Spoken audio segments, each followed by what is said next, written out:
நாம் கலாத்திற்கு எழுதின அப்போஸ்தலனாகிய பவுலுடைய நிருபம் 5வது அதிகாரம் 16வது வசனத்தை நாம் வாசித்து தியானிப்போம்.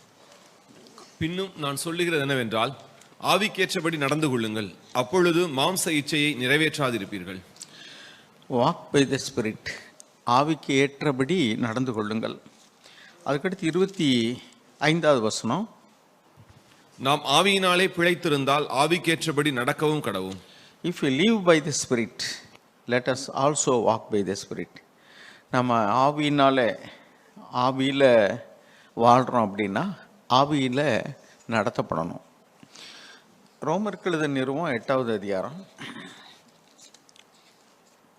4வது வசனத்திலிருந்து வாசிப்போம். ரோமர் 8. மாம்சத்தின்படி நடவாமல் ஆவியின்படி நடக்கிற நம்மிடத்தில் நியாயப்பிரமாணத்தின் நீதி நிறைவேறும்படிக்கே அப்படி செய்தார்.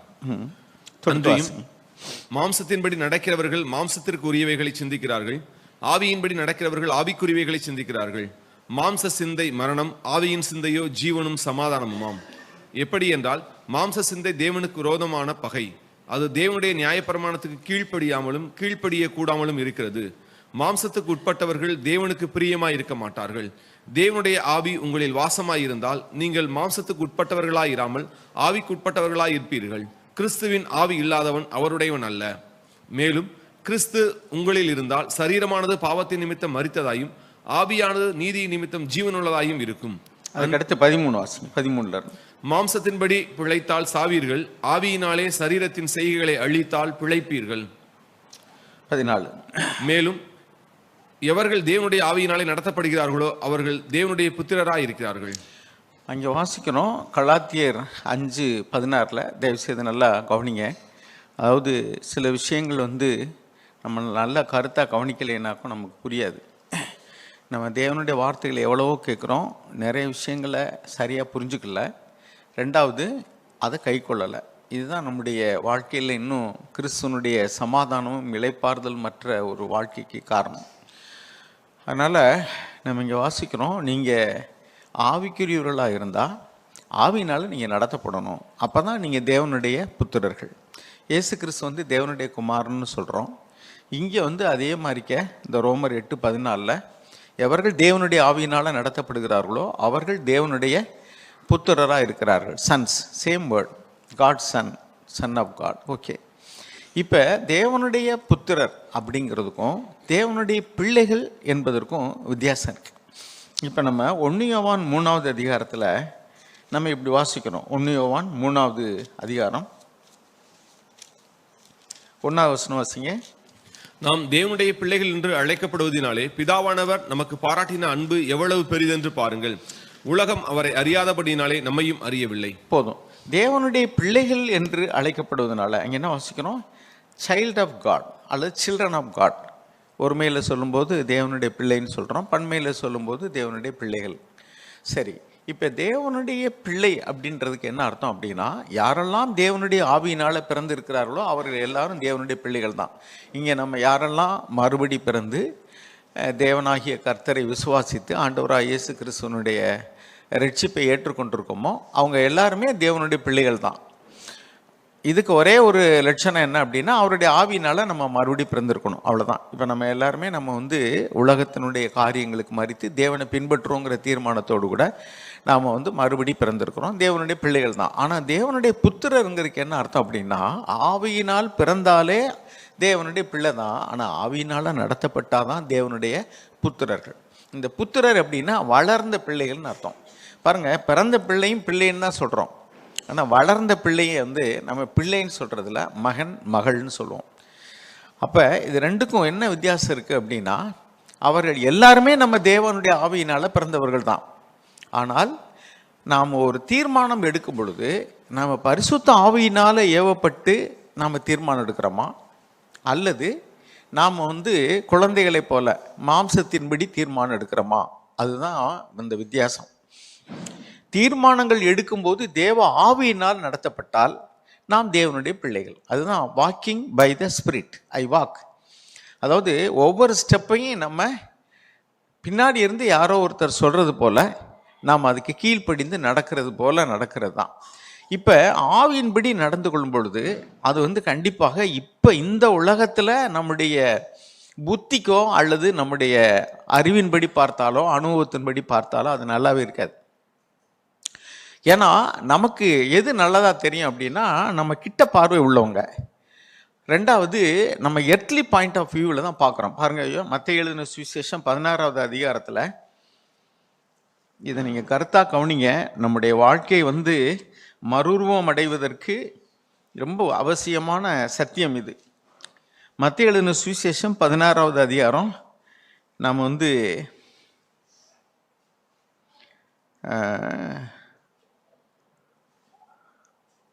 23வது வசனம். அதில் வந்து லிவிங் பைபிள் இருந்தால் போடுங்களேன்.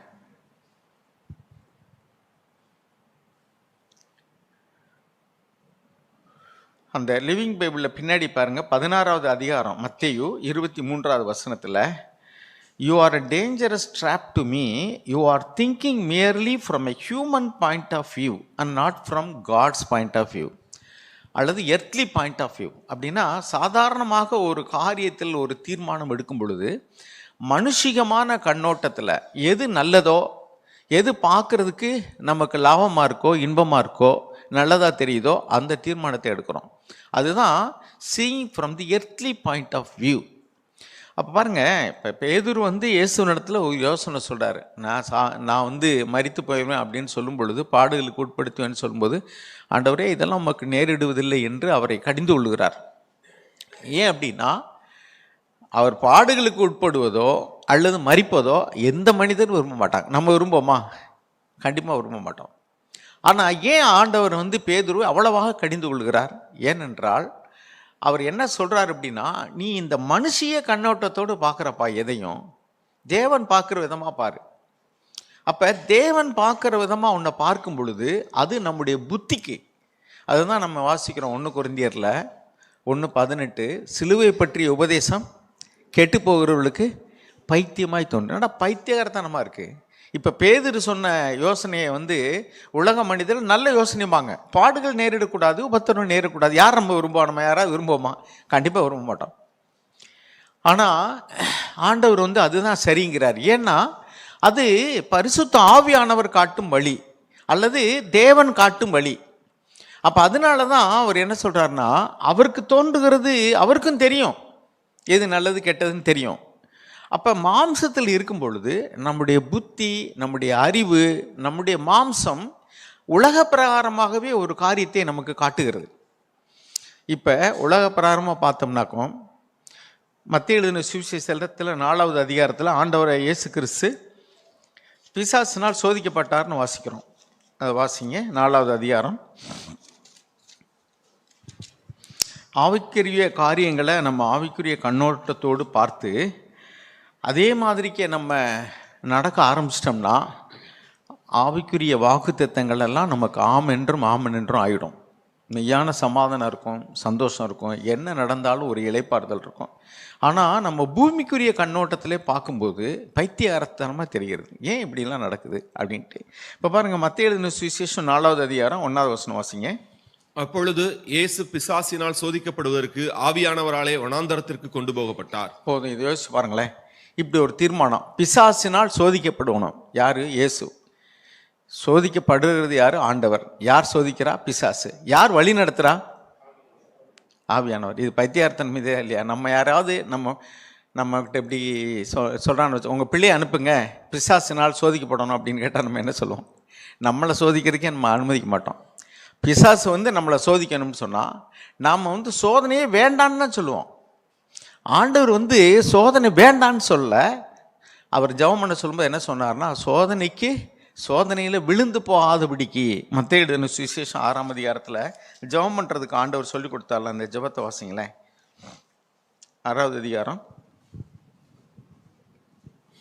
நீங்கள் ஜெபம் பண்ண வேண்டிய விதமாவது, பரமண்டலங்களில் இருக்கிற எங்கள் பிதாவே. அதில் வந்து இதில் 13ஆம் வசனத்திலிருந்து வாசிங்க. எங்களை சோதனைக்கு உட்பட பண்ணாமல் தீமை நின்று எங்களை ரட்சித்துக் கொள்ளும்.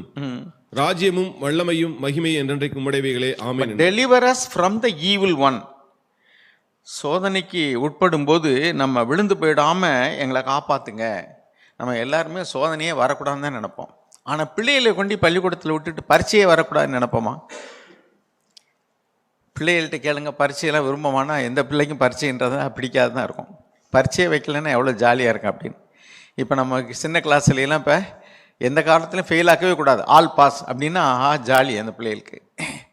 ஆனால் அது பெரிய கிளாஸுக்கு போகும்போது அதே மாதிரி ஆல் பாஸ்ன்னு போட்ட வேண்டி தானே, எல்லா பாடமும் நடத்தியாச்சு நீ பாஸ் அப்படின்னு சொல்லிட வேண்டி தானே. பரீட்சைன்னு ஒன்று எதுக்கு வைக்கணும்? பிள்ளைகள்கிட்ட கேட்டால், சரியாக படிக்காத பிள்ளை கேட்டால், எவன்டா அந்த பரீட்சையை கண்டுபிடிச்சான் அப்படின்னு சொல்லுவாங்க இல்லையா? அப்போ பரீட்சை யாருமே விரும்ப மாட்டாங்க, நம்மளும் விரும்ப மாட்டோம். ஆனால் தேவன் தன்னுடைய பரிசுத்த பிள்ளையாகிய இயேசு சோதிக்கப்பட வேண்டும், பரீட்சிக்கப்பட வேண்டும் என்றே விரும்புகிறார். அருமையானவர்களே, பரீட்சை நடக்க வேண்டும் என்று நம்ம விரும்புகிறோம். நம்ம பிள்ளைகள் காய்ச்சலாக இருந்து முடியாமல் இருந்தால் கூட எப்படியாவது எழுதிட்டு வந்திருப்பா அப்படின்னு தான் நம்ம சொல்லுவோம். அப்போ தேவனுடைய திட்டம் நம்முடைய திட்டம் எப்படி இருக்குது அப்படின்னா, இதை மனுஷிய கண்ணோட்டத்தோடு பார்த்தா எதுக்கு பிசாசுனால சோதிக்கப்படணும் அப்படி தான் நம்ம நினைப்போம். எதுக்கு பரீட்சை எழுதணும், பரீட்சை இல்லாட்டா என்ன அப்படி தான் நம்ம நினைப்போம். ஆனால் அது தேவனுடைய திட்டமாக இருக்கிறது. அதனால இயேசு ஆண்டவர் யோசிக்கிறாரு, இங்கே அவர் பாடுகளுக்கு உட்படுவதும் மரிப்பதும் 3ஆம் நாள் உயிர் தெழுவதும் அது தேவனுடைய சித்தம். அதை செய்வதற்காக தான் அவர் விரும்புகிறாரு.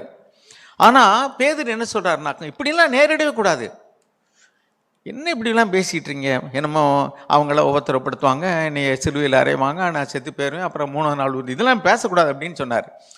மனுஷிய கண்ணோட்டத்தோடு இப்போ நம்ம இருந்தோம்னா ஆண்டவர் இப்போ நம்மகிட்ட சொல்கிறாருன்னு வச்சுங்க, இப்போ இங்கே இருக்கார் ஆண்டவர், இப்போ நான் என்னையெல்லாம் அடித்து உதச்சி என்னை கொல்ல போகிறாங்கப்பா சிலுவையில், நான் சாக போகிறேன் அப்படின்னு சொன்னால் எத்தனை பேர் சரி ஆண்டவரே சோத்துணும் சீக்கிரமாக சாகுங்கன்னு யாராவது சொல்லுவோம்? இமேஜின் பண்ணி பாருங்கள். அந்த வார்த்தையை கேட்குறதுக்காக விரும்புவோமா? நமக்கு அருமையான நம்முடைய பெற்றோர்களோ அல்லது பிள்ளைகளோ யாராவது ஒருத்தர் நம்மோடு கூட இருக்கும், அல்லது நண்பர்களாகவே இருக்கட்டும், நான் சாக போகிறேன் அப்படின்னு சொன்னேன், ஏன் எப்படிலாம் பேசிகிட்டு இருக்கு அப்படின்னு தானே கேட்போம். அதைத்தான் அவரும் செஞ்சார். என்ன இப்படிலாம் பேசிட்டு இருக்கீங்க, நீங்கள் உங்கள் பிள்ளைகள் உங்ககிட்ட நான் சாக போகிறேன், அப்புறம் 3 நாள் சென்று உயிர் தருவேன், நீ சாக போகிறேங்கிற வார்த்தையை சொன்ன உடனே 2 சாத்தன் போல இருக்கும், ஏன் இப்படிலாம் பேசுகிறேன் இல்லையா? அப்படி தான். அப்போ மனுஷனுடைய கண்ணோட்டத்தில் பார்க்கும்போது அல்லது பூமிக்குரிய கண்ணோட்டத்தில் பார்க்கும்போது ஆவிக்குரிய காரியங்கள் எல்லாம் நமக்கு வித்தியாசமாக தெரியுது. அதைத்தான் ஆண்டவர் கடிந்து கொண்டார். ஆனால் அவர் என்ன சொன்னார்னா, நான் பிதாவினுடைய சித்தம் செய்வதற்காகவே நான் இந்த பூமியில் வந்தேன். யோவான் எழுதின சுவிசேஷம் 6ஆவது அதிகாரம் 38வது வசனம் வாசிப்போம். என் சித்தத்தின்படி அல்ல, என்னை அனுப்பினவருடைய சித்தத்தின்படி செய்யவே நான் வானத்தில் இருந்து இறங்கி வந்தேன். அப்போ அவருக்குள்ள ஒரு சித்தம் இருக்குதானே? இருக்கு, அதுதானே அவர் சொல்றாருங்க. அவர் மாம்சத்தில் இருக்கும் பொழுது அவருக்குள்ள ஒரு சித்தம் இருக்கு, தேவனுக்கு இன்னொரு சித்தம் இருக்கு. அப்போ அவர் என்ன சொல்றாருன்னா, என்னுடைய சித்தத்தின்படி அல்ல, என்னை அனுப்பிய பிதாவினுடைய சித்தத்தின்படி செய்யவே நான் வந்திருக்கிறேன். அப்போ அதைத்தான் அவர் செஞ்சார். இப்போ நம்ம இந்த பூமியில் என்னென்ன பாட்டு படிப்போம் அப்படின்னா, என் சித்தம் அல்ல சித்தம் நான் தான் பாட்டு படிப்போம். ஆனால் தீர்மானம் எடுக்க வரும்போது, ஆண்டவரே நான் என்ன விரும்புகிறேனோ அதுதான் நடக்கணும், நான் கேட்குறத கொடுங்க, நான் விரும்புகிறபடி நடத்துங்க. நம்ம விருப்பத்திற்கு மாறாக ஒன்று நடந்தால் அது நம்ம மனசை ஏற்றுக்கொள்வதே இல்லை. இதைத்தான் ஆண்டவர் சொன்னார், you must die to yourself. நீ சாகலைன்னு சொன்னால் உனக்குள்ள ஜீவனே இருக்காது. அப்போ the mind set on the flesh is death. உன்னுடைய மனது மாம்சத்தில் அல்லது உலக பிரகாரமான காரியத்தில், ஃப்ளஷ் அப்படின்னா செல்ஃப் வில், சுய விருப்பம் நிறைவேற வேண்டும் என்றதில் உன் மனதை நீ செலுத்தினால் உனக்கு சமாதானம் இருக்காது, உன்னுடைய ஆத்மாவில் மரணம் உண்டாகும். நம்ம தீர்மானங்கள் எடுக்கும்போது பரிசுத்த ஆவியானவன் இருந்த ஆண்டவரே எனக்கு எது நல்லதுன்னு தெரியாது, அதில் கூட சுயநலம் இருக்கு. எதுக்கு நல்லதுன்னு பாருங்கள். நமக்கு இந்த பூமியில் நல்லதுன்னு நினைக்கிறோமா அல்லது ஆவிக்குரிய அல்லது மறுவாழ்வில் நல்லதுன்னு நினைக்கிறோமா? தேவன் எப்பொழுதுமே நித்தியத்தை மனதில் வச்சு தான் நம்ம நடத்துகிறாரு. இப்போ இயேசு ஆண்டவர் சிலுவையில் அறையப்பட்டது அவருக்கு நல்லதா? ஓரியூரில் அருளானந்தரை வெட்டி கொண்டாங்களே, அது அவருக்கு நல்லதா?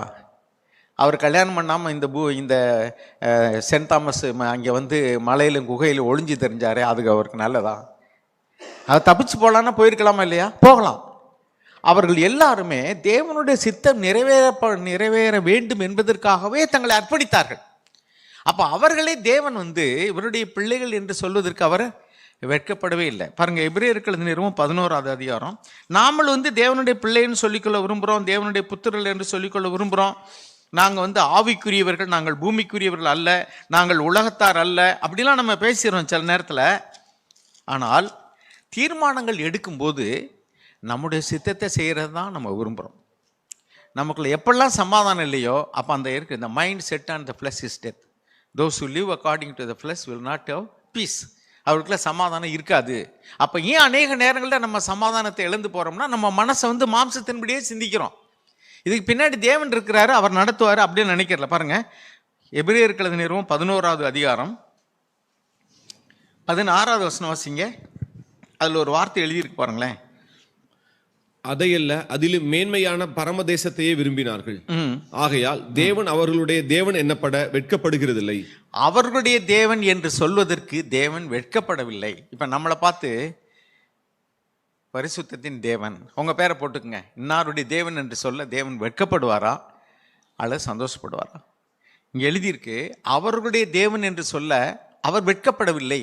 யாருடைய தேவன் என்று சொல்ல மேல எழுதியிருக்கு பாருங்க. அவர்கள் விசுவாசத்தின்படி வாழ்ந்தார்கள், ஆனபடியினால.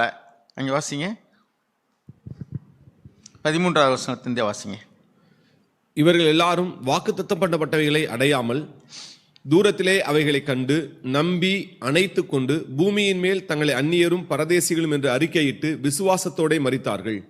இப்படி அறிக்கையிடுகிறவர்கள் சுய தேசத்தை நாடி போகிறோம் என்று தெரியப்படுத்துகிறார்கள். தாங்கள் விட்டு வந்த தேசத்தை நினைத்தார்களானால் அதற்கு திரும்பி போவதற்கு அவர்களுக்கு சமயம் கிடைத்திருக்குமே. அதையல்ல, அதிலும் மேன்மையான பரமதேசத்தையே விரும்பினார்கள். அப்படின்னா பரலோகத்தை விரும்புகிறவர்கள் இந்த பூமியில இப்ப நம்ம நிறைய விட்டுட்டு வந்திருக்கோம். ஆண்டவருக்கா நம்ம நடுவழியில் நிக்கிறப்ப நிறைய விலங்குகளை உலகத்தின்படி இல்லை விட்டுட்டு வந்திருக்கோம். ஆனா முழுவதுமா தேவனுடைய சித்தம் செய்வதற்கு ஒப்பு கொடுத்திருக்காருன்னா அதுவும் இல்லை. இப்ப நடுவழியில் நிக்கிறோம், அரை கிணறு தாண்டா என்ன ஆகும்? என்ன சொல்ல மாட்டேங்கிறீங்க? கிணத்துல பாதி தாண்டிட்டோம், எங்கே விழுவோம்? ஆமா, அது மாதிரி தான் இப்ப நம்ம நிலைமை. நமக்கு ஏன் சமாதானம் இல்லைன்னா, நம்ம பாதி விட்டுட்டு வந்துட்டோம். உலகத்திலையும் நம்ம வந்து முழுவதுமா உலகத்தார் அல்ல, அதே சமயத்தில் முழுவதுமா ஆவிக்குரியவரான அதுவும் இல்லை. பாதியில் வந்து நிற்கிறோம். இப்போ பாதி தூரத்துக்கு விட்டுட்டு வந்துட்டோம். இன்னும் முழுவதுமாக நம்மளை சரண்டர் பண்ணல. நம்மளுடைய சுய சித்தத்தை, நம்மளுக்கு எது லாபமாக இருக்கிறதோ, எது பிரியமாக இருக்கிறதோ, நம்ம உலகத்தையும் ஒரு கண்ணில் வச்சுருக்கோம், தேவனுக்குரியதையும் ஒரு கண்ணில் வச்சுருக்கோம். அதனால நடுவழியில் நிற்கிற மாதிரி இருக்கிறோம். அப்போ பாதி வழியில் நிற்கிறதுனால தான் நம்ம பரிதவிக்கப்படத்தக்க நிலைமையில் இருக்கோம். அப்போ நம்ம முழுவதுமாக தேவனை சார்ந்து கொண்டோம்னா, நம்ம முழுவதுமாக ஆண்டவரே நீங்கள் என்ன நடத்துறீங்களோ, என் சித்தம் அல்ல உம் சித்தம் நாதா. பாருங்க, லூக்கா எழுதின சுவிசேஷம் 24:42. இங்கே என்ன வாசிக்கிறோம்னா, அவர்கள் விட்டு வந்ததை செய்யும்படி திரும்பி போகிறதா இருந்தால் அதுக்கு ஈஸி. இப்போவே நம்ம உலகத்துக்குள்ள போகிறதா இருந்தால் ஈஸி. எல்லாம் உலகத்தில் உள்ளவங்களுக்கு போலவே நமக்கு நடக்கும். எது நமக்கு பார்க்கறதுக்கு நல்லா இருக்கோ, கேட்கறதுக்கு நல்லா இருக்கோ, அனுபவிக்கிறதுக்கு நல்லா இருக்கோ, நம்முடைய கண்ணுக்கு நம்முடைய காதுக்கு கேட்கறது எது, அதையே செஞ்சுட்டு நம்ம சந்தோஷமா இருந்துட்டு போயிடலாம். முடியாதெல்லாம் கிடையாது. ஆனால் நம்ம விடப்படியாக தான் இருக்கிறோம். Very good. ஆனால் நம்ம போக வேண்டிய இலக்கு இன்னும் தூரம் இருக்கிறது. பாதி வெளியில் வந்து நின்றுக்கிட்டு தேவனுடைய பிள்ளைகளாக மாறிட்டு தேவனுடைய புத்திரர்களாக மாறாமல் நாம் வந்து பின்னாடி திரும்பி பார்த்தோம்னா, அங்கே என்ன எழுதியிருக்கு அப்படின்னா, கலப்பையின் மேலே கை வைத்து பின்னிட்டு பார்க்கிறவன் எனக்கு பாத்திரன் அல்ல. அப்போ நம்ம வந்து கலப்பையின் மேலே கை வச்சிட்டோம், பின்னாடி திரும்பி பார்க்காதீங்க, முன்னாடியே பாருங்க. அதுதான் ஆண்டவர் சொல்றாரு. லூக்கா எழுதின சுவிசேஷம் 24வது அதிகாரம் 42. இப்போ நான் என்ன சொல்ல வரோம்னா, ஆண்டவர் என் சித்தம் அல்ல உம் சித்தம் நாதான்னு சொன்னாரு. அப்போ அவருக்குன்னு ஒரு சித்தம் இருக்கு. அவர் மாம்சத்தில் இருந்தபடினால தேவனுடைய குமாரனாக இருந்தாலும் அவருக்குள்ள ஒரு சித்தம் இருக்கு. நமக்குள்ள ஒரு சித்தம் இருக்கும். ஏதாவது ஒரு காரியத்தை எடுக்கும்போது இதுதான் சரி, இப்படி தான் போகணும், நமக்குள்ள ஒரு விருப்பம் இருக்கு. That is self will. இதை நம்ம அடையாளம் காணணும். Self will. எனக்கு இது நலமாய் தோன்றுகிறது, என் உணர்வுகளுக்கு நான் பார்க்கும்படி, நான் பார்க்குற காரியத்தில், நான் அனுபவபூர்வமாக யோசிக்கிற காரியத்தில் என் புத்தியை சார்ந்து கொள்ளும்போது எனக்கு இதுதான் நல்லதா தெரிகிறது. ஆனால் என் சித்தம் அல்ல உம் சித்தம் நாதா. அப்போ ஒரு காரியத்தை ஆண்டவர்கிட்ட ஒப்பு கொடுத்து ஜெபம் பண்ணும்போது, என்னுடைய சித்தம் வேண்டாம், எனக்கு நலமாய் தோன்றுகிற வழிகள் உண்டு, எனக்கு தெரியுது இது நல்லதுன்னு, ஆனால் வேண்டாம், அப்படி விட்டுறாதீங்க, உங்களுடைய சித்தத்திலே நடத்துங்கன்னு சொல்கிறோம். நம்ம ஜெபிக்கிறது என்னன்னோ, நமக்கு ஏதாவது ஒரு காரியங்கள் நடக்கும்போது அது ஏன் இப்படி நடக்குதுன்னு நமக்கு புரியாததுனால நம்ம கேட்குறபடி தான் தேவன் நம்மளை நடத்துகிறாரு. ஆண்டவரே உங்களுடைய சித்தம் செய்யணுன்னு பாதியில் பண்ணோன்னே, என்ன ஆண்டவரே எப்படி நடத்துறீங்க அப்படின்னு கேட்க, என்னப்பா நீ தானப்பா சொன்ன ஏன் சித்தம் செய்கிறேன்னு சொல்லிட்டு, இல்லை ஏன் சித்தம் செய்யணும் அப்படின்னு அப்போ திரும்பி போன்னு சொல்லுவார். இல்லை நான் திரும்பி போக மாட்டேன், ஆமாம் இது எனக்கு குழுக்கும் ஆசை மீசைக்கும் ஆசைங்கிற மாதிரி தான் நம்ம இருக்கிறோம். நாம் வந்து முழுவதும் உலகத்தை வெறுத்திடவும் இல்லை, முழுவதுமாக தேவ சித்தத்துக்கு ஒப்பு கொடுக்கவும் இல்லை. அதனால தான் நம்ம வந்து அப்படியே அலக்களிக்கப்படுறோம். கொஞ்ச நேரம் தேவ சித்தத்தின்படி செய்ய நினைக்கிறோம், உலகத்தை பகிச்சுக்கிறோம். கொஞ்ச நேரம் தேவ சித்தத்துக்கு பதிலாக உலகத்தை, எனக்கு இது நல்லா இருக்குது, என்னுடைய பார்வைக்கு நல்லா இருக்குன்னு நினைக்கிறோம். அதனால இங்கிட்டும் போக முடியாமல் இங்கிட்டு போக முடியாமல் முழிச்சுட்டு இருக்கிறோம். எனவே முழுவதுமா, அதான் ஆண்டவர் சொன்னார், முழு இருதயத்தோடு விசுவாசித்தால் தடை ஒன்றும் இல்லை. அந்த முழு ஆத்துமாவோடு, முழு இருதயத்தோடு, முழு பலத்தோடும் என்னிடத்தில் அன்பு கூறுவாயான்னு சொன்னார். நம்ம பாதி பலத்தில் அன்பு கூர்ந்துட்டோம், பாதி வந்து தேவன் பலன் தந்தா தான் முடியும். கேட்போம். வாசிங்க மத்தேயு 24, லூக்கா 24:42 வாசிங்க. அப்பொழுது பொரித்த மீன் கண்டத்தையும் தேன்கூட்டு துணிக்கையையும் அவர் கொடுத்தார்கள். அதான் என் சித்தம் அல்ல உம் சித்தம் தான் இருக்குமே. அது மத்தேயு 24.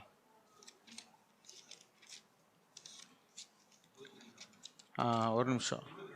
22:42 பிதாவே உமக்கு சித்தமானால் லூக்கா 22:42 இந்த பாத்திரம் என்னை விட்டு நீங்கும்படி செய்யும், ஆயினும் என்னுடைய சித்தத்தின்படி அல்ல உம்முடைய சித்தத்தின்படியே ஆக கடவுது என்று ஜெபம் பண்ணினார். பாருங்க, இங்க அவருக்குள்ள ஒரு சித்தம் இருக்கு. அது என்ன? இந்த பாத்திரத்தை நான் பானம் பண்ண விரும்பல. இந்த பாடுகள், இந்த உபத்திரவங்கள், இந்த சிலுவை, அது உபத்திரவத்துக்காக இல்லை, அது தேவனுடைய அன்பை விட்டு தேவனுடைய முகத்தை காண முடியாதபடி தடுத்து விடும் என்பதனால, உலகத்தின் பாவத்தை தன் மீது ஏற்றுக்கொள்ளும் போது தேவனுடைய முகத்தை தரிசிக்க முடியாது, தேவனோடு ஐக்கியப்பட முடியாதுங்கிறதுனால, என் சித்தம் நான் உங்களுடைய முகத்தை ஒரு காலம் வந்து நான் பார்க்க முடியாமல் இருக்கக்கூடாது, உம்மோட ஐக்கியப்பட முடியாமல் இருக்கக்கூடாது. அது வந்து சரியாக தப்பான்னு கேட்டால் அது சரிதான். நாம் வந்து அப்பா கையை விடணும், அம்மா கையை விட்டுட்டு போகணும்னு சொல்லி எப்பாவது விரும்பமா ஆபத்தான நேரத்தில். ஆனால் தேவன் என்ன சொல்கிறாருனாக்கும், இப்போ நீ சிலுவையில் மறித்து தான் ஆகணும், என் முகத்தை நான் மறைச்சிடுவேன். ஐயோ, உங்கள் முகத்தை மட்டும் மறைச்சிடாதீங்க. ஆதியில் உலகம் தோன்றதுக்கு முன்னாடி இருந்து நமக்கு 2 பேருக்கு ஐக்கியம் இருக்குது, இன்றைக்கி திடீர்னு என்னை விடுறோம்னா எப்படி அப்படின்னு சொல்கிறாரு. இல்லை, உலகத்தின் பாவத்தை உம்மீது ஏற்றுக்கொண்டா உம்மோடு கூட நான் ஐக்கியப்பட முடியாது. அப்போ உலகத்தின் பாவம் எல்லாம் ஏற்றுக்கல, நான் உங்கள் கூட வரேன்னு சொன்னால் கண்டிப்பாக சொல்லியிருக்கலாம் அவர். உலகத்தின் பாவத்தை ஏற்றுக்கொள்ள வேண்டாம், உங்கள் முகத்தை நீங்கள் மறைச்சிடுவீங்கன்னா வேண்டாம், நான் உங்கள் கூட தான் இருப்பேன் அப்படின்னு சொல்லியிருந்தா, அப்போ தான் சொல்கிறார், என் சித்தம் அல்ல உம் சித்தம். அதான் அப்போ அவருடைய சித்தத்துக்கு ஒப்பு கொடுக்கும்போது அது நல்லா இல்லை, அது கஷ்டமாக தான் இருக்குது. அதனால் தேவனுடைய சித்தம் செய்கிறது சில நேரத்தில் கஷ்டமாக தான் இருக்கும், அதுக்கு இஷ்டமாக இருக்காது. அதனால தான் ஆண்டவர் சொன்னார், இது இடுக்கமான வாசல், இது குறுகலான வழி, இதை கண்டுபிடிக்கிறவர்கள் சிலர், அநேகம் பேர் அதில் பிரயாசப்பட்டு உள்ள நுழைய பிரயாசப்படுவாங்க. ஆனாலும் அது அவர்களால் கூடாமல் போகும். ஏன் கூடாமல் போகும்? பிள்ளை ஆகிட்டோம், குழந்தை ஆகிட்டோம், ஆனால் புத்திரர் ஆக முடியலை. காரணம், அதுக்கு விளைக்கிறேன் செலுத்த வேண்டியிருக்கு. சரி, இப்போ பாருங்கள், இந்த இடத்துல ஆண்டவர் ஜெபம் பண்ணுறாரு. ஆயினும் சாக் சொல்லுவாங்க, நீங்கள் எதை வேணாலும் கேளுங்க, ஆண்டவர்கிட்ட கேட்டுட்டு ஆயினும் என் சித்தத்தின்படி அல்ல உம் சித்தத்தின்படி ஆக கடவுள்னு சொல்லி முடிச்சிருங்க. ஏன்னா நம்ம கேட்குற தப்பு கிடையாது, எனக்கு எது ரைட்டுன்னு தெரியல, எனக்கு நல்லது இதுதான், ஆனாலும் என் சித்தத்தின்படி அல்ல உம் சித்தத்தின்படி ஆக கடவுது அப்படின்னு என்ன அர்த்தம்? அவருடைய சித்தம் என்னவோ அதுக்கு ஒப்பு கொடுத்துட்டு இளைப்பாறுதலோடு இருந்துட்டார். I commit my ways to God, என்னுடைய வழிகளை, என்னுடைய தீர்மானங்களை, என்னுடைய முடிவுகளை நான் உங்கள் கைக்கு ஒப்பு கொடுக்குறேன். எது நடக்குதோ அது உங்களுடைய சித்தம் அப்படின்னு ஏற்றுக்கொண்டா தேவன் தான் நடத்துகிறார். கண்டிப்பாக துவக்கம் எப்படி இருந்தாலும் சரி, முடிவு எப்படி தான் இருக்கும்? நல்லா தான் இருக்கும். பிசாசினால் சோதிக்கப்படுவது அது தேவ சித்தம், மரிப்பது இப்போ அது தேவ சித்தம். பாருங்கள், இன்னொரு உதாரணத்தை நான் சொல்ல விரும்புகிறேன். கானாவூரில் நடந்த அற்புதம் நமக்கு தெரியும். ஆண்டவராக இயேசு கிறிஸ்துனுடைய ஆரம்பத்தில் ஊழியத்துக்கு வந்த முதல்ல கல்யாணத்துக்கு போகிறாங்க. யோவானுடைய புஸ்தகம் யோவானுடைய புஸ்தகம் 2வது அதிகாரம். அங்கே ஒரு திருமணத்துக்கு போகிறாங்க. அங்கே வந்து திராட்சை ரசம் அவங்களுக்கு களி ஆயிடுச்சு. அதில் விருந்தில் வந்து மெயின் மெனு அதுதான். அதுக்கடுத்து 4வது வசனத்தில் ஆண்டவர் சொல்கிறார் பாருங்க, வாசிங்க. அதற்கு இயேசு, ஸ்திரீயே, எனக்கும் உனக்கும் என்ன, என் வேலை இன்னும் வரவில்லை என்றார். போதும். மரியாள் வந்து சொல்கிறாங்க, அவருடைய தாய் வந்து அங்கே அவங்க சொந்தக்கார வீடு இது, அவங்களுக்கு வந்து இப்போ இந்த விருந்தில் வந்து திராட்சை தீர்ந்து போயிடுச்சு. அப்போ எல்லாருக்கும் முன்னாடி ஒரு அவமானமாக போயிடும். விருந்தினர்களை கூப்பிட்டுட்டு அப்புறம் மெயினாக உள்ள சாப்பாடே இல்லைன்னா கஷ்டமாக போயிடும். அதனால் வந்து ஆண்டவர்கிட்ட சொல்கிறாங்க, அவங்களுக்கு திராட்சை ரசம் தீர்ந்து போச்சு அப்படின்னு சொல்கிறாங்க. அப்போ ஆண்டவர் சொல்கிறாரு, உங்களுக்கும் எனக்கு என்னம்மா, நம்ம கல்யாணத்துக்கு வந்தோம், சாப்பிட்டுட்டு போக வேண்டியதானே, அது காலியாகுது இருக்குது, இல்லை நீங்கள் ஏன் கவலைப்படுறீங்க அப்படின்னு சொல்கிறாரு. அந்த அம்மா என்ன சொல்லிட்டாங்கன்னா, வேலைக்காரங்களை பார்த்து அவர் என்ன சொல்கிறாரோ செய்யுங்கன்னு சொல்லிட்டு போயிட்டாங்க. அப்போ அவங்க எவ்வளோ இளைப்பாறுதல போகிறாங்க, அதில் கவனிங்க நல்லா. ஏசு ஆண்டவர்கிட்ட வந்து சொல்கிறாங்க, ஏசு ஆண்டவர்கிட்ட வந்து என்ன சொல்கிறாங்க, அவர்களுக்கு திராட்சை ரசம் இல்லை. ஏசு ஆண்டவர் என்ன சொல்லிட்டாரு, ஸ்ரீயேங்கிறாரு. அம்மான்னு கூட சொன்னாரான்னு தெரியல, என்ன சொல்கிறாரு, உமன். இங்கிலீஷில் அப்படி தான் எழுதியிருக்கு. Woman, what does that have to do with us? நமக்கு என்ன அதை பற்றி? ஸ்ரீயே இது அப்படியே சொல்லி ஸ்ரீயேன்னு சொல்லியிருந்தா எப்படி இருக்கும் யோசிச்சு பாருங்க. அம்மா போய் சொல்கிறாங்க அவங்களுக்கு திராட்சை ரசம் இல்லை அப்படின்ட்டு. அவர் என்ன சொல்கிறாரு, பெண்ணே அல்ல ஸ்ரீ, சரி அம்மானே கூட வச்சுக்கிடுங்க, உங்களுக்கு எனக்கு என்னம்மா, உங்கள் வேலையை பார்த்துட்டு போங்கம்மா அப்படின்னு சொல்கிறாருன்னு வச்சுங்களேன். அதானே அர்த்தம். பின்னாடி என்ன இருக்குது, வந்தம்மா சாப்பிட்டோமான்னு போகணும், உங்களுக்கு எனக்கு என்ன அப்படின்னு கேட்டால் என்ன அர்த்தம், அது மூஞ்சில் அடித்தது மாதிரியான ஒரு பதில் அது.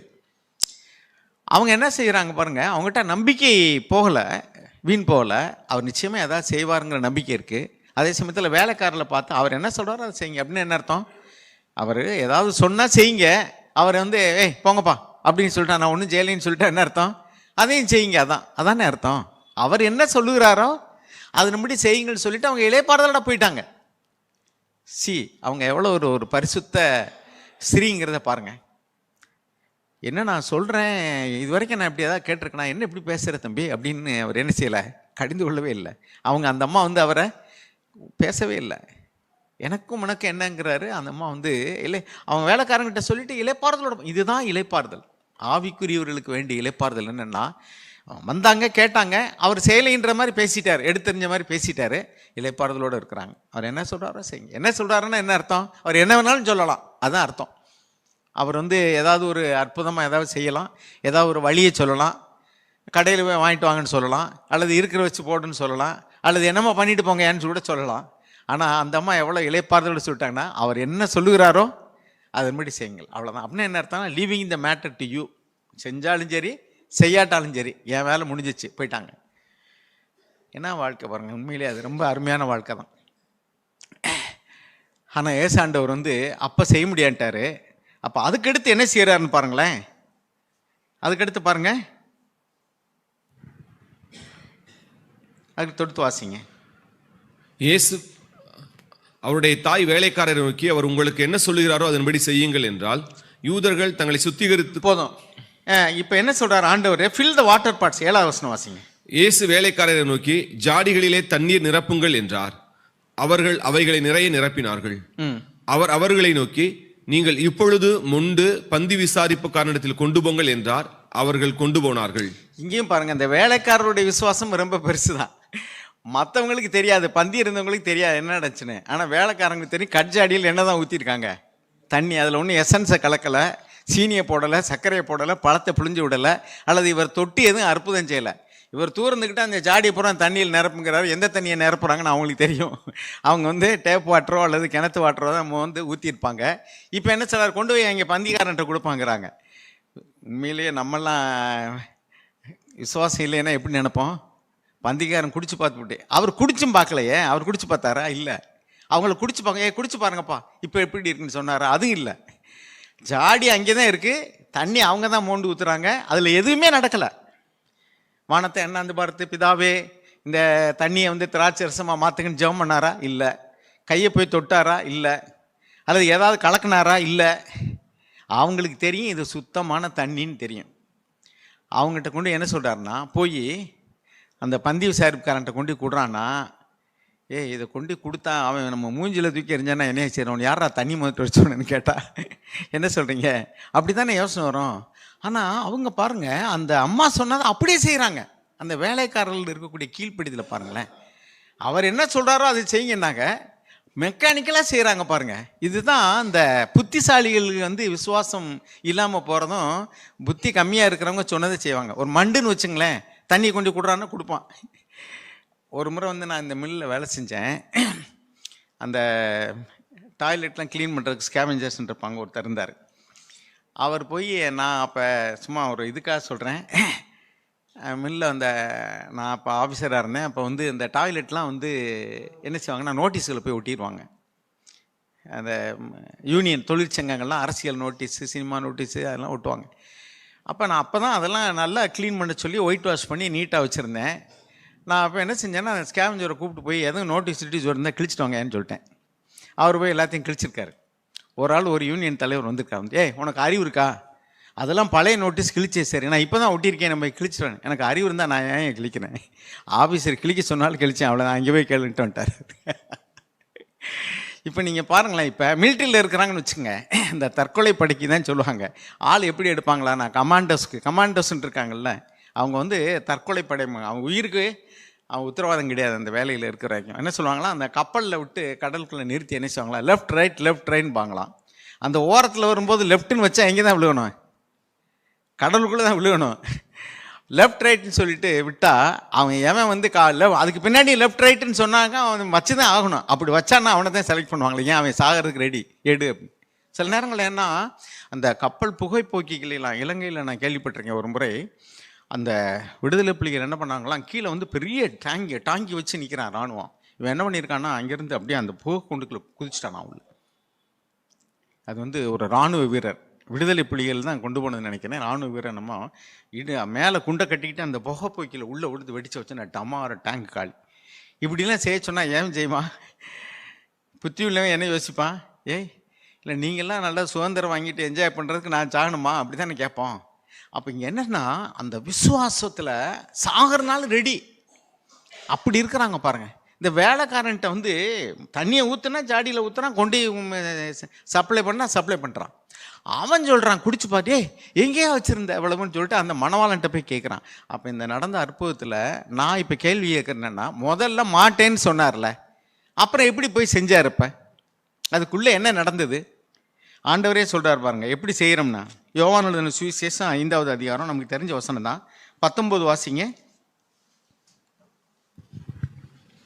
அப்பொழுது இயேசு அவர்களை நோக்கி, மெய்யாகவே மெய்யாகவே நான் உங்களுக்கு சொல்லுகிறேன், பிதாவானவர் செய்ய குமாரன் காண்கிறது எதுவோ அதையே அன்றி வேறொன்றையும் தாமாய் செய்ய மாட்டார். 30வது வசனம். நான் என் சுயமாய் ஒன்றும் செய்கிறதில்லை, நான் கேட்கிறபடியே நியாயம் தீர்க்கிறேன். எனக்கு சித்தமானதை நான் தேடாமல் என்னை அனுப்பின பிதாவுக்கு சித்தமானதையே நான் தேடுகிறபடியால் என் தீர்ப்பு. என்ன சொல்றாரு அப்படின்னா, முதல்ல வந்து சொன்னார்ல அது அவருடைய சித்தம். மரியாள்கிட்ட அவர் சொன்னார்ல, என்னது ஏமா வந்தமா சாப்பிட்டமான்னு போகிறது விட்டு நமக்கு என்ன ரசம் இல்லைன்னா அப்படின்னு சொன்னார்ல, அது அவருடைய சித்தம், அவருடைய செல்ஃப்லேருந்து வந்தது. இப்போ உடனே அந்தம்மா சொல்லிட்டு போயிட்டாங்க வேலைக்காரங்கிட்ட. இப்போ இவர் பிதாவிட்ட கேட்டிருப்பார், எப்பா என்ன செய்ய, இப்படி கேட்குறாங்களே நான் என்ன செய்ய அப்படின்ட்டு. பிதா சொல்லியிருப்பார், இப்படி அற்புதம் செய்யின்னு சொல்லியிருப்பார். ஏன்னா இவர் தான் சொல்லிட்டார்ல, இங்கே பிதாவானவர் சொல்ல கேட்கிறது, பிதாவானவர் செய்ய காண்கிறது என்று குமாரன் தானாக செய்யவே மாட்டார். அப்போ பிதாட்டு கேட்டிருப்பாரு, பிதா என்ன சொல்கிறாரு, செய்யுங்கிறாரு, அற்புதத்தை செஞ்சிட்டாரு. அப்போ முதல்ல மாட்டேன்னு சொன்னது அவருடைய சித்தம், இப்போ செஞ்சது தேவனுடைய சித்தம். அதுக்கடுத்து பாருங்க, யோவான் எழுதின சுவிசேஷத்தில் 7வது அதிகாரம், இயேசு ஆண்டவருடைய சகோதரர்கள் உடன் இருக்கிறாங்க. அவங்கெல்லாம் விசுவாசிகள் கிடையாது. அவங்கெல்லாம் இப்போ என்ன செய்கிறாங்கன்னா, எருசலேமில் வந்து கூடார பண்டிகை நடக்குது, இந்த ஃபீஸ்ட் ஆஃப் பூத் 2ல் வாசிக்கிறோம். அதுக்கு அவங்கெல்லாம் போகணும். இவர் என்ன சொல்கிறாருன்னா, நான் வரல நீங்கள் போங்கங்கிறாரு. அவர் கேட்குறாரு, நீ பிரபல்யமாக இருக்க வரும்னா அங்கே வந்து அற்புதம் செய்ய வேண்டியதுன்னு எல்லாரும் பார்ப்பாங்கல்ல, அப்புறம் என் வீட்டில் உட்காந்துட்டு இருக்கீங்க வாங்க அப்படின்னு கூப்பிட்றாப்புல.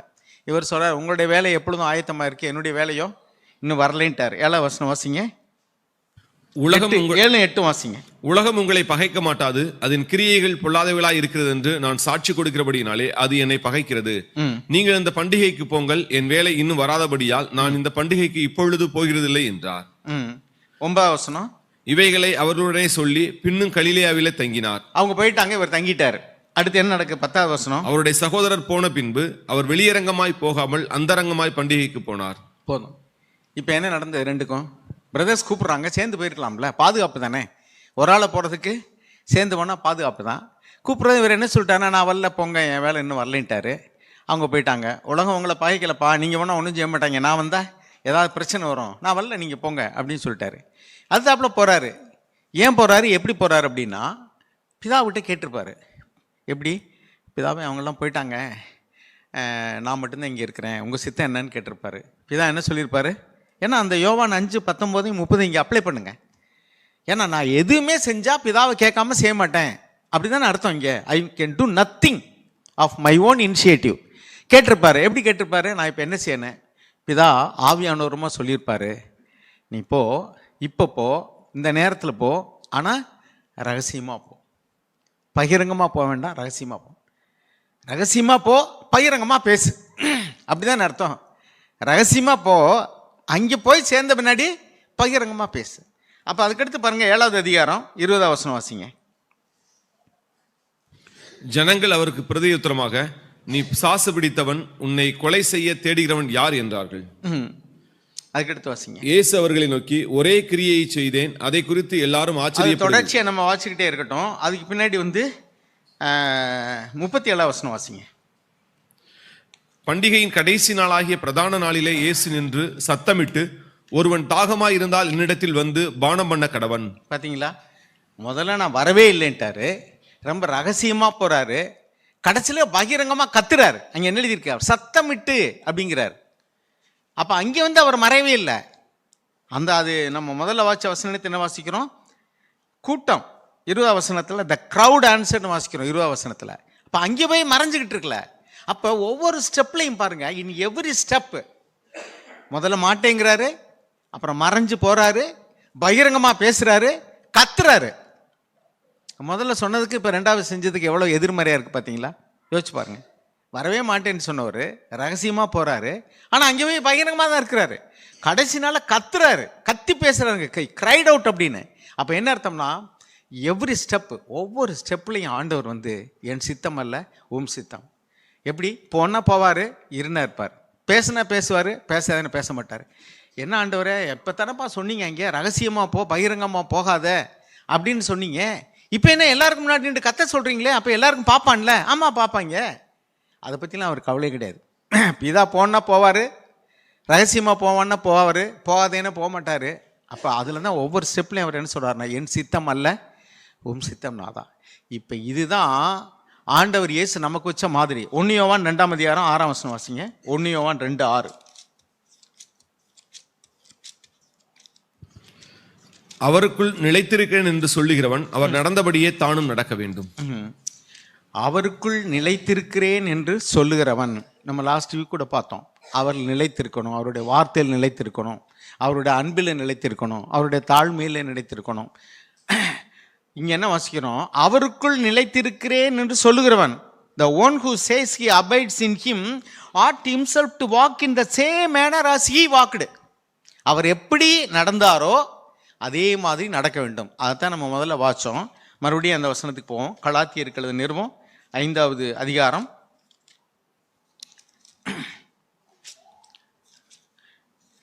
16வது வசனம். பின்னும் நான் சொல்லுகிறது என்னவென்றால், ஆவிக்கேற்றபடி நடந்து கொள்ளுங்கள், அப்பொழுது மாம்ச இச்சையை நிறைவேற்றாதிருப்பீர்கள். அப்ப வாக் பை த ஸ்பிரிட்.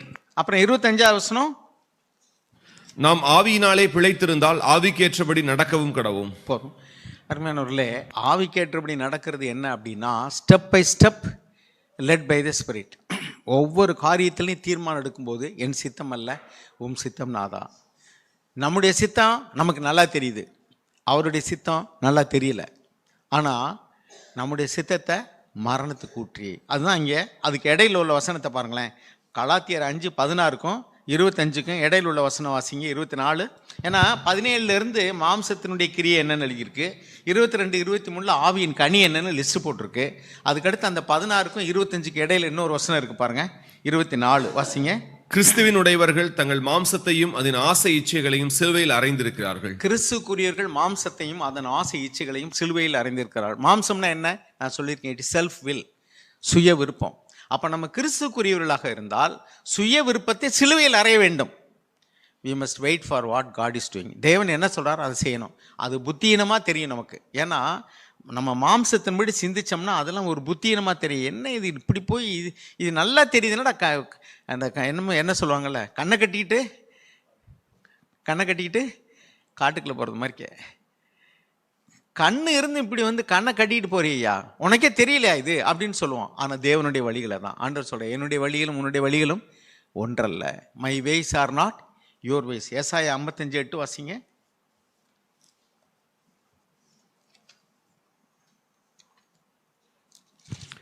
என் நினைவுகள் உங்கள் நினைவுகள் அல்ல, உங்கள் வழிகள் என் வழிகளும் அல்லவென்று கர்த்தர் சொல்லுகிறார். அப்ப my thoughts are not your thoughts, nor are your ways my ways, declares the Lord. அதுக்கு 9வது வசனம். பூமியை பார்க்கிலும் வானங்கள் எப்படி உயர்ந்திருக்கிறதோ அப்படியே உங்கள் வழிகளை பார்க்கிலும் என் வழிகளும் உங்கள் நினைவுகளை பார்க்கிலும் என் நினைவுகளும் உயர்ந்திருக்கிறது. பவுல ஒரு குறிப்பிட்ட பட்டணத்துக்கு போட்ட அகபு என்னும் தீர்க்கதரிசி மூலமா தேவன் நடக்க போறதை வெளிப்படுத்துவார். உடனே எல்லாரும் சேர்ந்து நினைச்சாங்க, நீங்க போகவே கூடாது, அதாவது நீ அங்கே போனீங்கன்னா இந்த கச்சையுடைய மனுஷனுக்கு எருசலேமில் எப்படி அவனை பிடிச்சி கட்டி வச்சு அடிப்பாங்கன்னு சொல்லி அவர் சொல்றாரு. அதுவும் தீர்க்கதரிசி மூலமாக தான் தேவன் திருவுளம் பட்டுக்கிறார் இப்படி நடக்க போகுது அப்படின்ட்டு. To prepare himself for that, அதான் நடக்க போகிறதுக்கு ப்ரிப்பேர் பண்ணுறதுக்காக அப்படி சொல்கிறாரு. உடனே எல்லாரும் நினச்சிங்கன்னா நம்ம விடுவோமா, இப்போ நான் சொல்கிறேன் நான் போக போகிறேன், இங்கே எல்லாரும் பிடிச்சி கட்டி வச்சு அடிக்க போகிறாங்கன்னு சொல்கிறான்னு வச்சு நீங்கள் என்ன செய்வீங்க? எல்லாரும் என்னை உண்மையிலே நேசிச்சிங்கன்னா என்ன சொல்லுவீங்க? பிரதர் பேசாமல் இருங்க பிரதர் அப்படின்னு போய் கதவை பூட்டி போட்டாலும் போட்டுருவீங்க. சும்மா எதுக்கு, நீங்கள் தேவையில்லாமல் இருங்க, அங்கே இப்படி தான் நடக்க போகுதுன்னு தெரியுது, தேவனே தீர்க்க தரிசனமாக சொல்லிட்டாரு, அப்புறம் எதுக்கு நீங்கள் போய் இதை பண்ணிகிட்டு இருக்கீங்க? அப்படி தானே சொல்லுவோம். அப்படி தான் செஞ்சாங்க. ஆனால் பவுல் கேட்க மாட்டேன்ட்டார். எனக்கு மரணமே நேர்ந்தாலும் சரி, அது தேவ சித்தம்னா நான் அதை செய்வேன். இப்படி சொல்லக்கூடிய தைரியமும் விசுவாசமும் நமக்குள்ள இல்லை. என்ன நடந்தாலும் சரி நான் கண்டிப்பாக போய் தான் ஆவேன் அப்படின்னாரு. இதுதான் தேவ சித்தம் செய்கிறதுல ரொம்ப ஸ்ட்ராங்காக இருக்கிறது. பரிசுத்த ஆவியினால் அந்த விசுவாசமும் பலனும் தேவன் நமக்கு வரலையா நம்மளால் முடியாது. அதனால தான் ஆண்டவர் சொன்னார் யோவான் 15 எண்ணில் நிலைத்தராவிட்டால் உங்களால் கனி கொடுக்கவே முடியாது. எண்ணில் நீங்கள் நிலைத்திருக்கணும், அப்போ தான் இதை செய்ய முடியும், இல்லாட்ட முடியாது. இல்லைன்னா நீங்கள் பாதி வழியில் போயிட்டு நின்றுக்கிட்டு இங்கிட்டும் பார்த்துக்கிட்டு அங்கிட்டும் பார்த்துக்கிட்டு என்ன பண்ணுவீங்க? அழுதுகிட்டு நிற்பீங்க. ஐயோ உங்கள் வழியை கேட்டு வந்தோமே. இஸ்ரவேலர் அதுதான் செஞ்சாங்க. எகிப்துலேருந்து வந்துட்டாங்க, வனாந்தரத்தில் சாப்பாடு இல்லை, தண்ணி இல்லை, பிரச்சனை. உடனே ஓன்னு கத்துறாங்க, ஏன் அங்கேயே செத்துருப்பேன், எங்களுக்கு நல்ல சாப்பாடு கிடைக்கல, தண்ணி கிடைக்கல, எங்களை சாகடிக்கிறதுக்கா கொண்டு வந்தீங்கன்னு சொன்னாங்க. இன்றைக்கி அப்படி தான் நிறைய பேர் சபையில் உள்ளவங்க ஏதாவது ஒரு காரியத்தில் வழி நடத்தும்போது நினச்சிவாங்க, என்னையே அப்படி எங்களை கொண்டாந்து நட்டாத்திரத்தில் விட்டுட்டீங்க, நடுவழியில் கொண்டாந்து விட்டீங்களேயா, இப்படி இங்கிட்டும் போக முடியல அங்கிட்டும் போக முடியல இப்படி. ஏன்னா அப்படி தான். ஆனால் விசுவாசம் உள்ளவர்களுக்கு எல்லாம் கூடும். விசுவாசத்தினால் வராத யாவும் பாவமே. விசுவாசிக்கிறவன் பதறான், ஏனென்றால் நான் நேசிக்கும் தேவன் என்னார் என்று அறிந்திருக்கிறேன். ஆனபடினால ஆலயத்தை ஒரு உண்மையுள்ளவர், அவர் முடிவுரிந்தும் அப்படியே நடத்துவார். பாருங்கள், இன்றைக்கி உலகத்தில் இன்றைக்கி வரப்போகிற காரியங்கள் எப்படி இருக்கும் அப்படின்னு நம்ம வாசிக்கிறோம். வெளிப்படுத்தின விசேஷத்தில் நம்ம இதை வாசி நான் முடிக்கிறேன். வெளிப்படுத்தின விசேஷம் 3வது அதிகாரத்தில்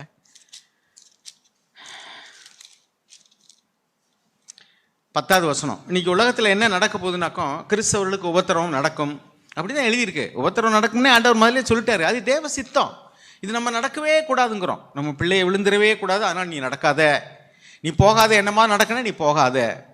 இப்படி தான் நம்ம நிறைய நேரங்களில் போகாத, வராத, இருக்காத, இப்படி அவர்கள்ட்ட நம்முடைய வாழ்க்கையிலையும் நம்ம ஏதாவது பிள்ளைகிட்ட சொல்லும்போது அந்த நடந்து விழுந்துருச்சுன்னா, எந்த தாய் தகப்பனாவது பிள்ளைய ஏய் நடக்காத உட்காந்தே, நான் உன்னை எங்கே வேணாலும் தூக்கிட்டே போகிறேன், ஏய் நீ சாப்பிட்டா சோத்து சிந்தி போடுவா, சாப்பிடாத சொல்லுவோமா? சொல்லுங்க. பிள்ளைகளுக்கு ஊட்டுறோம், அந்த பிள்ளைகள் முதல்ல அள்ளி சாப்பிட ஆரம்பிக்கும், சிந்துவாங்களா இல்லையா? எக்கச்சக்கமாக சிந்துவாங்க. சாப்பாடு வீணாகும், இடம் இதாகும். அதே மாதிரிக்கு நடக்க ஆரம்பிக்கும், விழுகுமா இல்லையா? நிறைய விழுகும். அதே மாதிரி தான் நம்முடைய வாழ்க்கையிலையும் சரி, நம்முடைய பிள்ளைகளுடைய வாழ்க்கையிலையும் சரி, நிறைய தீர்மானங்கள் தப்பாக எடுப்பாங்க. நமக்கு சரியாக தெரியும், அவங்களுக்கு தப்பாக தெரியும். அவங்களுக்கு சரியாக தெரியும், நமக்கு தப்பாக தெரியும். நமக்கு சரியாக தெரியும், அவங்களுக்கு தப்பாக தெரியும். அப்போ நம்ம போகாத அப்படின்னு சொன்னோம்னா நமக்கு இளைப்பாறுதலே இருக்காது. Leave it. நம்ம அந்த மரியாள் சொன்னது மாதிரி, அவர் என்ன சொல்கிறாரோ செய்யுங்கப்பா, அவர் என்ன செஞ்சாலும் சரி. வேலைக்காரரில் போல் நீங்கள் என்ன சொல்கிறீங்களோ செய்கிறேன், எனக்கு தெரியாது, இது என்னான்னு தெரியாது. அவன் அந்த வேலைக்காரர்கிட்ட அந்த பந்தி விசாரிக்கிற சொல்கிறார் வச்சு, என்னை எங்கேருந்தியா கொண்டு வந்தீங்க, அருமையான ரசமாக இருக்குன்னு கேட்டான்னு சொல்லி, எனக்கு தெரியாதுங்க, அந்த கிணத்து தண்ணியை ஊற்ற சொன்னார், ஊற்றினேன், தூக்கிட்டு சொன்னார், கொண்டு வந்தேன்னு கேட்டால் எப்படி இருக்கும்? அதுதான் நடந்தது. அதனால் தேவன் சொல்லுகிறபடி செய்யும்போது அற்புதங்கள் நடக்கும். தேவனால் கூடாத காரியம் ஒன்றுமே இல்லை. ஆனால் நம்ம சொல்கிறத பாதியில் செஞ்சுக்கிட்டு, நம்ம பாதியை செஞ்சுட்டு தேவ சித்தத்தை பாதியை செஞ்சுக்கிட்டு ஏன் இப்படி நடக்குதுன்னு கேள்வி கேட்குறோம். கணக்கு பாதி வரைக்கும் ரைட்டாக போட்டாச்சு, முழுவதுமாக அவர் வாத்தியார் சொல்லி கொடுத்தபடி போட்டாதுன்னு ரிசல்ட் வரும்.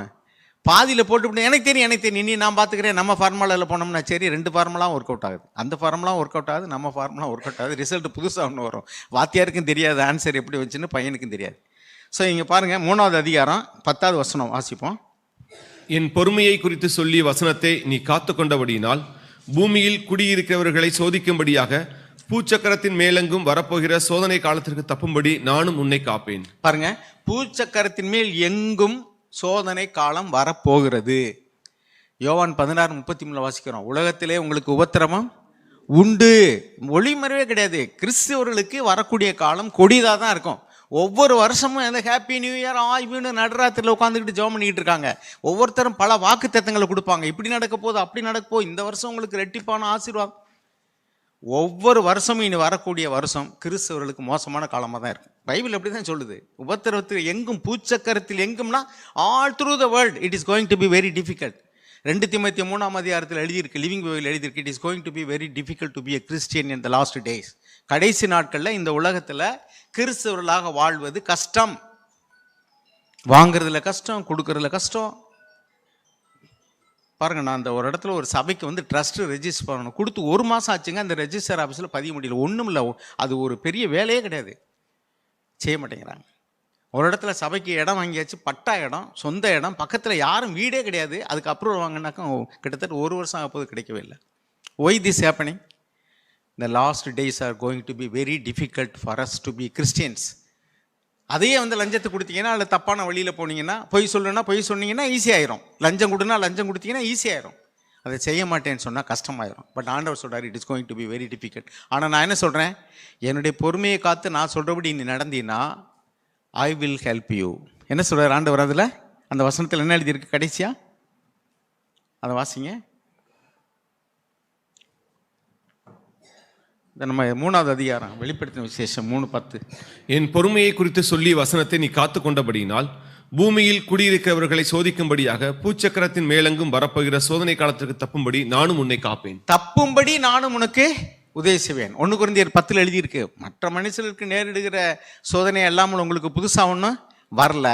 சோதனையை அனுமதிக்கிற தேவன் அதை தப்பித்துக் கொள்ளும்படியான போக்கை உனக்கு உண்டு பண்ணுவார். எப்போ நம்ம தேவ சித்தத்தின்படி செய்ய அவருடைய ஆலோசனை கேட்டோம்னாக்கும், இந்த வழியில் நான் போகிறேன், வேண்டாப்பா, அப்போ என்ன செய்ய ஆண்டவரே, அந்த வழி அடைஞ்சு போச்சு, இன்னொரு வழியை நான் காட்டுவேன். விசுவாசி ஒரு வழியை அடையும் போது இன்னொரு வழியை திறக்கிற தேவன். விசுவாசிப்போமா? அருமையானவர்களே, இந்த சத்தியத்தை நம்ம விளங்கிட்டோம்னா ஒவ்வொரு தீர்மானம் எடுக்கும் போதும் நம்ம சுயத்தின்படி எடுக்கவே மாட்டோம். தேவன் என்ன சொல்கிறாருன்னு காத்திருப்போம். ஆண்டவர் செய்து போல step by step, in every step will depend on God. அதுதான் அந்த ஜீவ விருட்சத்தின் கனியை புசிக்கிறது. இன்னொருது என்ன? நன்மை தீமை அறியத்துக்கு கரினை என்ன? Eating the fruit of the tree of knowledge. நம்முடைய புத்தியை, நம்முடைய அறிவை, நம்முடைய உணர்வுகளை கண் காண்கிறபடி காது கேட்கிறபடி, யோவான் 7:24 ஆண்டவர் சொன்னார், கண் காண்கிறபடி தீர்ப்பு செய்யாதீங்க, தோற்றத்தின்படி தீர்ப்பு செய்யாதீங்க, நீதியின்படி தீர்ப்பு செய்யுங்கள். இப்போ நம்ம ஒவ்வொரு நிமிஷமும் தேவ ஆவியினால் நடத்தப்பட்டால் we become the sons and daughters of God. தேவன் நம் கண்களை திறந்துள்ளார்.